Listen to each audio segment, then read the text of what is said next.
महाराष्ट्र विधानसभा चुनाव के नतीजों को आए लगभग 2 हफ्तों का समय हो चुका है, लेकिन अब तक का विपक्ष के पास ऐसी कोई रणनीति नजर नहीं आती है या फिर कोई ऐसी इच्छा नजर नहीं आती है कि वो ऐसी रणनीति लोगों के सामने लाए जिसके जरिए वो लोगों में ये बात पहुंचा सके कि उन्हें जो महाराष्ट्र के नतीजे आए हैं वो मंजूर नहीं है। इसके साथ ही इंडिया गठबंधन जिसका चयन इसलिए किया गया था कि ताकि नरेंद्र मोदी और उनके साथ एनडीए में शामिल जो पार्टियां हैं उन्हें चुनौती दे सके। अब इंडिया गठबंधन के लोग आपस में ही लड़ते नजर आ रहे हैं, चाहे वो महाराष्ट्र की बात हो या फिर पश्चिम बंगाल की बात हो या फिर दिल्ली में इंडिया गठबंधन का नेतृत्व कौन करेगा उसकी बात हो। हेलो दोस्तों, मेरा नाम है मलिक फरीदी और आप देख रहे हैं खबरें एक्सप्रेस। आज इस वीडियो में इसी मुद्दे पर चर्चा करने वाले हैं। दर्शकों, आज इस वीडियो की शुरुआत हम महाराष्ट्र से करेंगे। महाराष्ट्र में आपको पता है 23 नवंबर को नतीजे आए थे, उसके बाद से ही विपक्ष के लोग कम से कम सोशल मीडिया पर और टीवी पर तो ये कहते आए हैं कि हमें नतीजे मंजूर नहीं है, ये नतीजे गलत है। यहाँ पर जो है चुनाव आयोग को लेकर कई तरह के सवाल लगातार उठते रहे हैं। इस सब के बीच में विपक्ष ने जमीन पर जीरो, शून्य, अंडा कोई काम नहीं किया, कहीं पे कोई प्रदर्शन नजर नहीं आया। इस सबके बीच में महाराष्ट्र के शोलापुर मारकरवाड़ी का एक गांव है जहां के लोगों ने खुद बैलेट पेपर पे चुनाव करने की बात की। उन्होंने कहा कि आप इसे एक मॉक पोल समझे, एक बाई इलेक्शन समझे या फिर हमारी तरफ से एक सर्विस, लेकिन इसके जरिए हमारी कोशिश है दूध का दूध और पानी का पानी करने की। तब वहां पर मॉक पोल नहीं होने दिया गया और वहां पर पुलिस की धारा 144 लगा दी।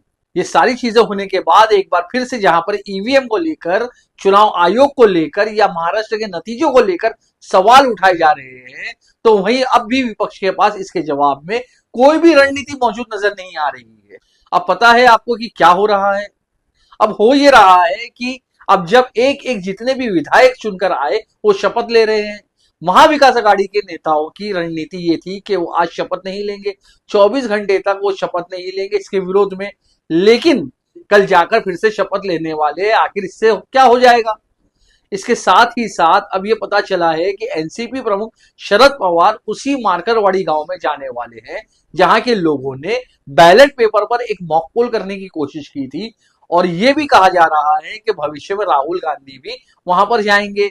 दर्शकों, अगर आप मेरी बात माने तो ये विपक्ष बहुत देरी से ये काम कर रही है। विपक्ष को ये काम शायद 23 तारीख को जब नतीजे आए थे और वो हताश और बेबस थे, उसके अगले दिन से शुरू करना चाहिए था, लेकिन ना ही एनसीपी शरद पवार, शिवसेना उद्धव ठाकरे गुट हो या फिर कांग्रेस हो, किसी के पास कोई रणनीति नजर नहीं आ रही है। और अब भी रणनीति के नाम पर क्या है, उसी गांव में जाने की कोशिश कर रहे हैं जहां के लोग पहले से सवाल उठा रहे हैं। ये कहा जा रहा है शरद पवार लोगों से मिलेंगे तो राहुल गांधी वहां पर एक मोर्चा निकालेंगे, ऐसी बातें सामने आ रही है। आखिर उसी गांव में जाकर आप क्या हासिल कर लेंगे?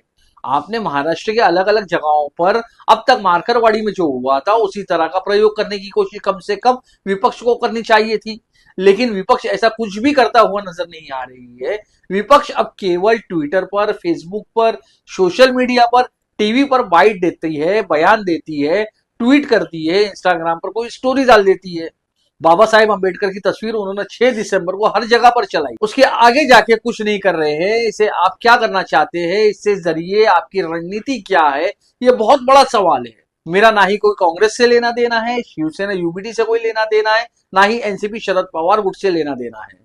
एक लोकतंत्र पर भरोसा करने वाला नागरिक के तौर पर, एक पत्रकार के तौर पर विपक्ष से ये सवाल है, जब आप कह रहे हैं आपके ये नतीजे मंजूर नहीं है, तो आपने इन नतीजों को किस तरह से चैलेंज किया, कहां पर चैलेंज किया, आप बताइए दर्शकों को। क्या आपको पिछले 2 हफ्तों में जमीनी स्तर पर कहीं पर भी बयान को छोड़ दीजिए, जो अखबार और टीवी पर आ रहा है उसे छोड़कर कहीं पर कुछ होता हुआ नजर आ रहा है?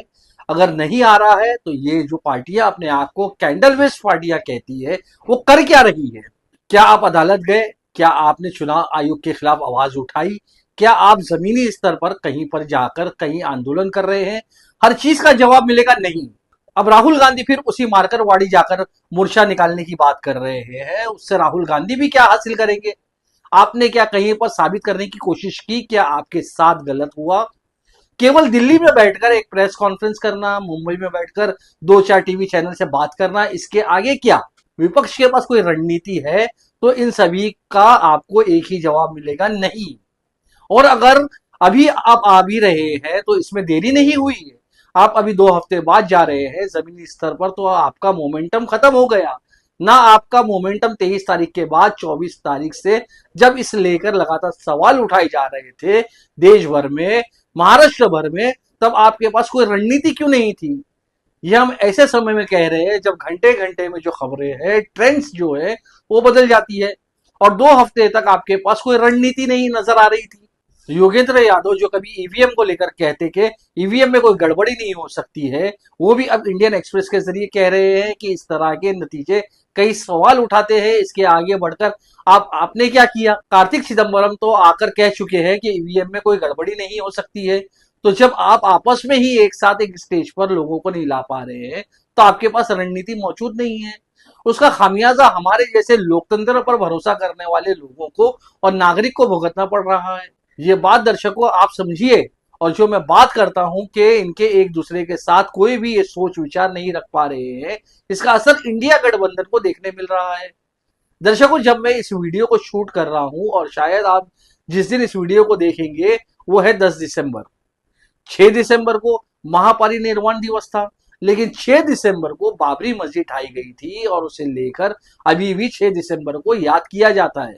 और इसी 6 दिसंबर को लेकर शिवसेना उद्धव ठाकरे गुट के एमएलसी और उद्धव ठाकरे के पर्सनल सेक्रेटरी या पीए माने जाने वाले मिलिंद नार्वेकर ने एक ट्वीट शेयर किया है। वो ट्वीट मैं आपको दिखाता हूं। उस ट्वीट में बाला साहेब ठाकरे के एक बयान को उन्होंने बताया है। नीचे बाबरी मस्जिद को ढाई जाने वाली तस्वीर लगाई है, और उसमें लिखा गया है, हे जानने केला त्यांचा मला अभिमान आहे।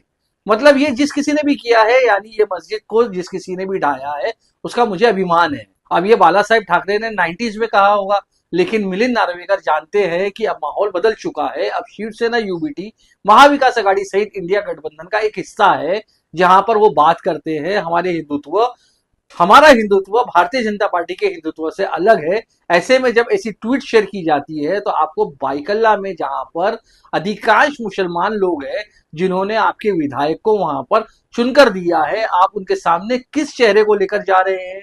क्या उद्धव ठाकरे, आदित्य ठाकरे जो एनवायरमेंट की बात करते हैं, जो रणनीति में बदलाव लाने की बात करते हैं, क्या वो भी इसे सही मानते हैं? ये एक सवाल है, क्योंकि इसे लेकर अब समाजवादी पार्टी के महाराष्ट्र में जो 2 विधायक है, इसमें से एक अबू आसिम आजमी ने कहा है, ये अगर शिवसेना का ऐसा स्टैंड है तो हम महाविकास आघाड़ी से बाहर हो जाएंगे। अब देखिए, पहले से विपक्ष कमजोर है, ऐसे में अगर आप आपस में लड़ रहे हैं, तब तो आप बीजेपी को और साथ ही साथ उनके साथ गई हुई पार्टियों को और ताकतवर नहीं कर रहे हैं। इस सवाल को आप समझिए। इसे लेकर भी कहीं पर कोई भी कुछ नहीं कह रहा है, हर कोई चुप्पी साधा बैठा हुआ है। क्यों उद्धव ठाकरे या फिर मिलिंद नार्वेकर पर सवाल नहीं उठाए जाने चाहिए?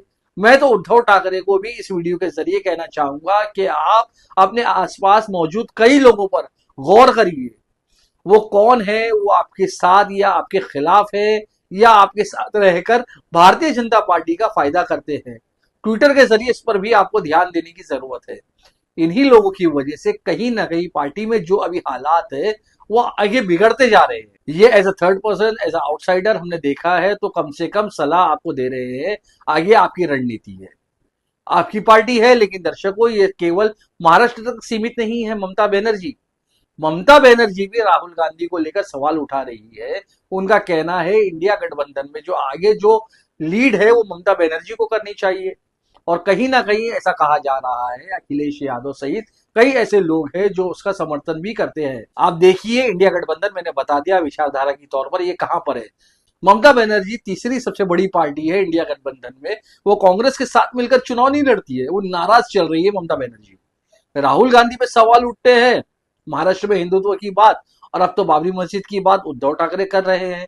ऐसे में इंडिया गठबंधन के विचारों से साथ में आई हुई पार्टी है, या केवल इलेक्शन के लिए लाई हुई? क्योंकि अगर आपने इलेक्शन के लिए लाया था, तब तो इंडिया गठबंधन का अब कोई भी रोल नहीं है।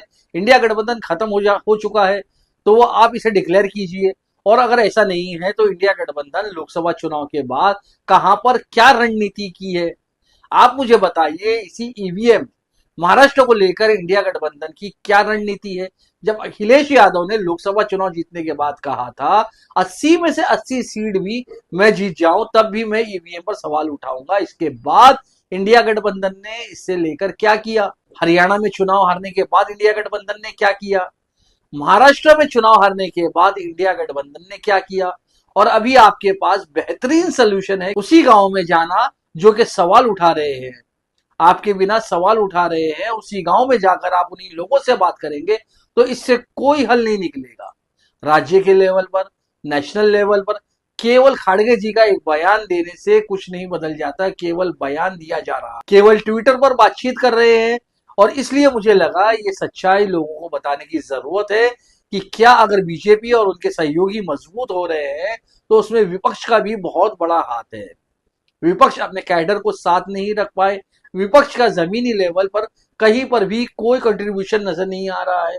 ग्राउंड लेवल जो कार्यकर्ता है वो कहीं ना कहीं खो गए हैं। और मैं आपको ये बता दूं, अधिकांश लोग जो विपक्ष को मतदान दे रहे हैं वो इसीलिए नहीं दे रहे हैं क्योंकि विपक्ष अच्छा काम कर रही है, वो इसीलिए दे रहे हैं क्योंकि वो बीजेपी और उनकी सहयोगी पार्टियों से ऊब चुके हैं। ये बात विपक्ष को भी समझ में आनी चाहिए। अभी भी ना महाराष्ट्र में कोई बदलाव हुआ है और मुझे लगता भी नहीं है कि कोई बदलाव होगा, लेकिन ये सच्चाई जो शायद कोई लोग नहीं बताना चाहते हैं, मैं चाहता हूं सारी चीजें भी आप दर्शकों को बताई जाए, क्योंकि हम लोकतंत्र पर भरोसा करते हैं, किसी पार्टी पर नहीं। हमारी कोशिश है लोकतंत्र को बनाए रखने की, हमारी कोशिश है तमाम सवाल उठाने की जो बाबा साहेब अम्बेडकर की ओर से बनाए गए लोकतंत्र भारत के लोग हैं। हम भारत निवासी है, हम चाहते हैं हमारे भारत उसी आधार पर चले जो पंडित जवाहरलाल नेहरू से लेकर अंबेडकर से लेकर गांधी ने जो सपना देखा था। लेकिन उसके लिए अगर विपक्ष सत्ता पक्ष पर दोष लगाता है या उसे कमजोर करता है तो विपक्ष उसे बचाने के लिए क्या कर रहा है? जवाब है कुछ भी नहीं। राहुल गांधी बार बार जाते हैं, केरल जाते हैं, वायनाड जाते हैं, प्रियंका गांधी के प्रचार करते हैं, जीतने के बाद भी बार बार जाते हैं, महाराष्ट्र नहीं आते। आप वायनाड में जीते हैं, ठीक है, आपकी बहन जीती है, ये बहुत अच्छी बात है, लेकिन ये केवल एक भाई और बहन के आगे बढ़कर भी देश में तमाम लोग हैं, आपके साथ तमाम राज्य है। महाराष्ट्र तो 2014 तक कांग्रेस का एक सबसे प्रमुख राज्य में से एक होता था और आपने ऐसे ही राज्य को छोड़ दिया है। अभी भी आपके पास कोई स्ट्रेटेजी नहीं है, ये बात कांग्रेस के तमाम लोगों को भी समझने की जरूरत है। ऐसे में केवल अगर आप सिर्फ प्रेस कॉन्फ्रेंस करेंगे, आपस में लड़ेंगे, ट्विटर पर बात करेंगे तो इससे कोई हल नहीं निकलेगा। जमीनी स्तर पर यहाँ पर कोई भी स्ट्रेटेजी नहीं है, ना ही यहाँ पर कोई ऐसी रणनीति या ऐसे लोग मौजूद है जो आपके लिए काम कर रहे हैं। इस वीडियो के जरिए दर्शकों मैं आपको यही बताना चाहता था, और ये बहुत अहम बात है जो मुझे लगता है कि ये आपको बताना चाहिए। लोकसभा में कांग्रेस महाराष्ट्र में 13 सीटें और एक इंडिपेंडेंट 14 सीटें जीती थी। महाराष्ट्र में उसके बाद अगर इस तरह के हालात हुए, अगर नरेंद्र मोदी या राहुल गांधी जो 99 सीटें आप जीते हैं, अब उस पर सोचिए 13 सीटें कितना महत्वपूर्ण है। एक राज्य ने दिया महाराष्ट्र को, वहां पर अभी भी आप 20 से कम सीटें जीत पाए हैं विधानसभा में। उसके बावजूद आप इस राज्य में फिर से अपने आप को मजबूत करने के लिए कुछ नहीं कर रहे हैं। सीनियर नेता खफा है, पार्टी का इंटरनल पॉलिटिक्स में बहुत सारे लोग फंसे हुए हैं, कोई रणनीति नहीं है। और मैं आपको बता दूं, कांग्रेस के नेता खुद कहते हैं दिल्ली में किससे बात करें पता नहीं। ऐसे में ये हमारा लोकतंत्र को क्या बचाएंगे जब ये अपनी पार्टी को नहीं बचा पा रहे हैं। दर्शकों ये समझना बहुत जरूरी है, और कहीं ना कहीं इस वीडियो के जरिए हम यही करने की कोशिश कर रहे हैं। आपको ये वीडियो कैसा लगा जरूर बताइएगा। वीडियो को लाइक करें, शेयर करें और कमेंट करना ना भूलें।